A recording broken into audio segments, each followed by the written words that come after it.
সাখর ইবনে গামিদি রাদিয়াল্লাহু তাআলা আনহু বর্ণনা করেন, রাসূল করিম সাল্লাল্লাহু আলাইহি ওয়াসাল্লাম আল্লাহর কাছে দোয়া করতেন যে, হে আল্লাহ, আমার উম্মতকে সকালের নিয়ামত দান করুন।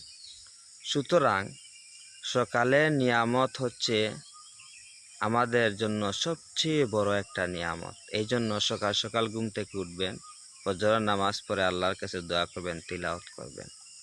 সকালকে যদি জিজ্ঞাসা করা হয় যে, হে সকাল, তুমি কেন এত বড় নিয়ামত? সকাল বলবে, কেননা সকালবেলা মুনাফিকদের শ্বাস, মুনাফিকদের কথা, মুনাফিকদের কোনো জিনিস সকালবেলা না থাকে। এই জন্য সকালটা খুবই সুন্দর হয় এবং খুবই আরামদায়ক হয়। আল্লাহর বড় একটা নিয়ামত হচ্ছে সকাল। এই জন্য সকাল সকাল ঘুম থেকে উঠবেন, আল্লাহ রিজিকে বারাকা দান করবেন। আমিন।